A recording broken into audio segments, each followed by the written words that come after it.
"Get up, Dana. We're leaving now." My mom rushed inside my room in the middle of the night. I got up, still half asleep, as my mother packed my stuff. "What is it, Mom?" I asked. "It's your grandmother. She asked all the family to come together at her place."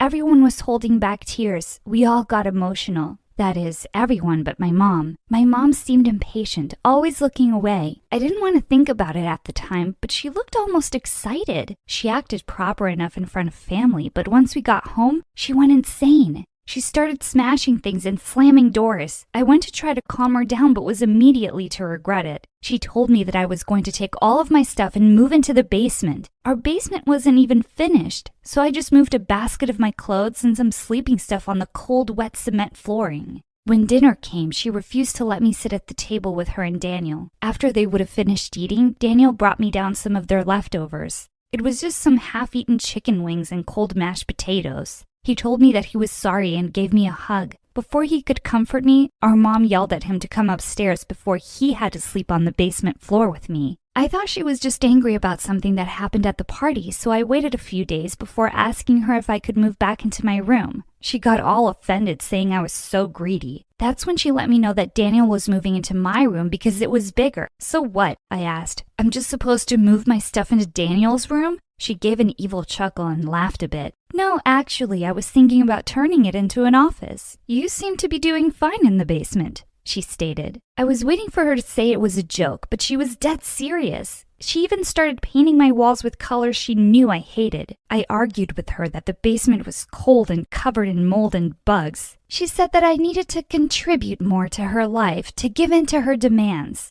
"What have you done that makes you so special?" she asked. I was just 14. Just like that, I went from the favorite of the house down to Cinderella. I tried everything to get back into her good graces. No matter what I did, she complained. Daniel could do the bare minimum and would be rewarded while I was punished for no reason. Like, take my junior year of high school as an example. I came home with straight A's. My mom's response? My classes weren't even that hard, and I was purposefully taking easier lessons so I could brag about my GPA. Daniel got a C, and she took him out to a fancy dinner for all of his hard work. I did all the chores while Daniel had no responsibilities. When I brought up how unfair it was and that we could try to share duties, she told me that doing chores was the least I could do for her to put up with me. She complained about the way I washed dishes or how the laundry was never folded properly. She also constantly threatened to kick me out on the street. If it wasn't for laws forbidding it, I'm sure she would have loved to drop me off at the curb like a trash bag on a garbage day. Daniel tried to do nice things for me, but she always found out somehow. For our 15th birthday, he got me a really pretty dress. My mom found it and ripped it up to pieces, forbidding Daniel from ever wasting his money on me again. Seeing as I couldn't depend on her for anything anymore, I decided to get a job. I worked as a cashier every day after school. She complained about how embarrassing it was for me to work at a grocery store. She said that all of her friends mocked her for having such a stupid daughter. That certainly didn't stop her from taking all of my money, though. She said that it was for rent and food, but I was still living in the basement and getting table scraps. Meanwhile, Daniel did absolutely nothing. Daniel may not have defended me even once, but he was never a jerk with me. I could tell he felt bad about how I was treated.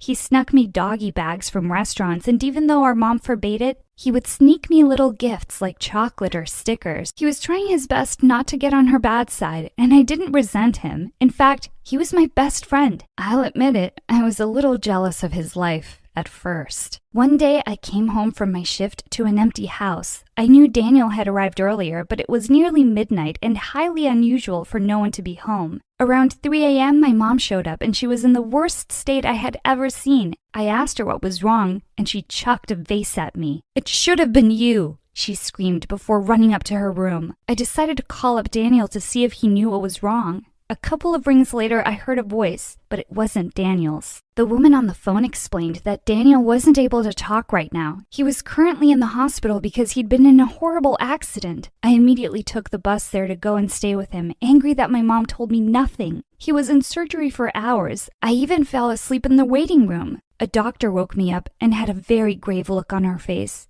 She told me that things were not looking good for Daniel, and he would have to undergo further emergency procedures. He needed a blood doctor fast. Luckily, since I was his twin, there was a super high chance we were compatible. Of course, I immediately agreed to be tested. The doctors were so sure that it was going to be okay, but they were all confused when they looked at the results. They drew my blood 2 more times just to be sure before they said that we were not a match. But that wasn't the most shocking news. My blood type was O, meaning that both my parents were O. Daniel's blood type was AB. Not only was this the rarest type, but it also meant that neither of his parents was O. In other words, Daniel and I were not twins at all. In fact, it was possible we weren't even siblings. It was a lot to take in. I'm not embarrassed to admit I passed out right on the floor. I woke up a few minutes later and frantically called my mom. She had a lot of explaining to do. I thought my mom would have been ashamed to be caught red-handed in a lie.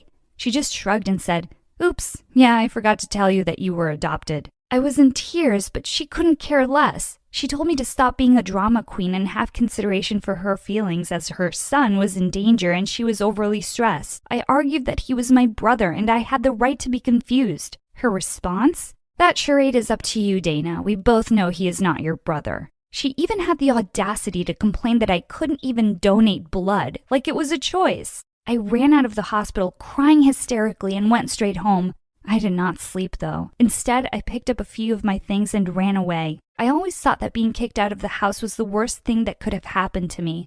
I was wrong. Finding out I had been lied to my whole life was actually the worst thing. My life had crumbled. Running away always looks easy in movies, but it's pretty hard. For a couple months, I lived on the streets. Homeless shelters were pretty full, and my job at the grocery store barely made enough money to keep me fed. I had to sell my laptop and smartphone, and I stopped showing up to school so I could take more shifts at work. I wanted to learn more about my family, but I didn't know where to start. What if they also hated me? They did give me away to that woman, after all. After living on the streets for nearly a year, I was in for the shock. "Dana?" a familiar voice asked. "Is that you?" I looked up to see Daniel.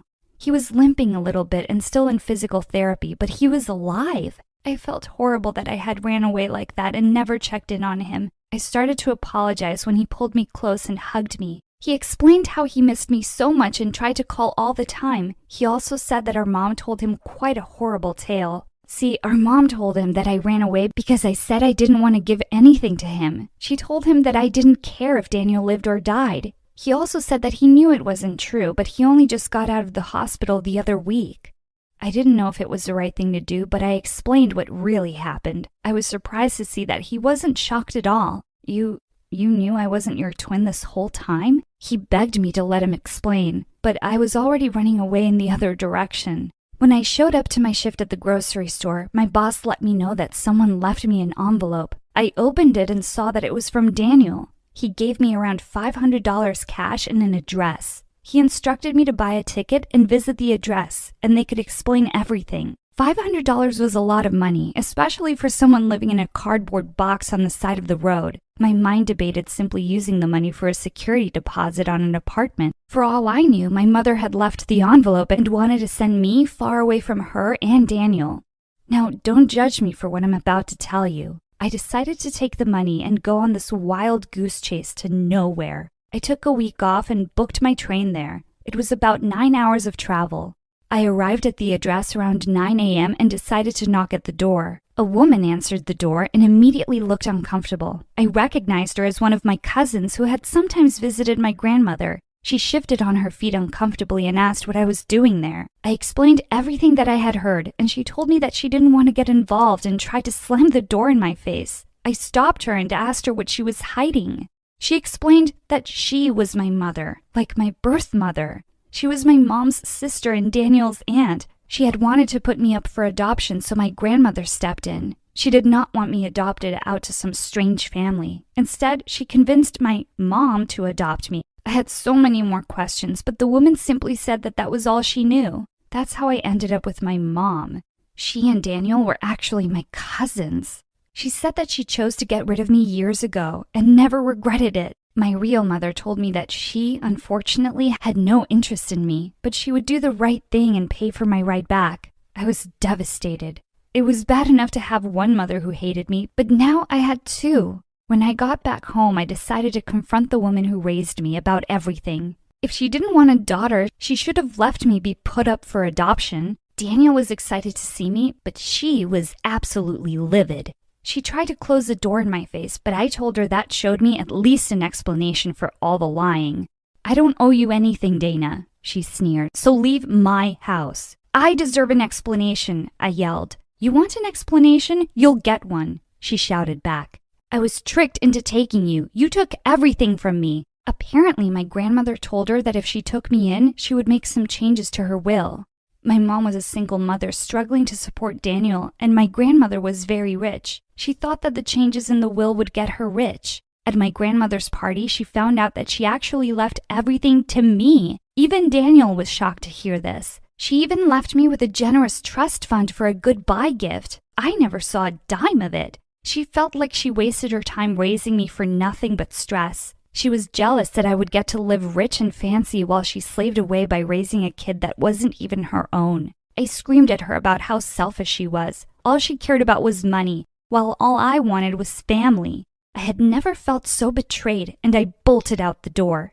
To my surprise and relief, Daniel followed. He let me know that I didn't have to give him any money at all. He just wanted to be a part of his twin sister's life.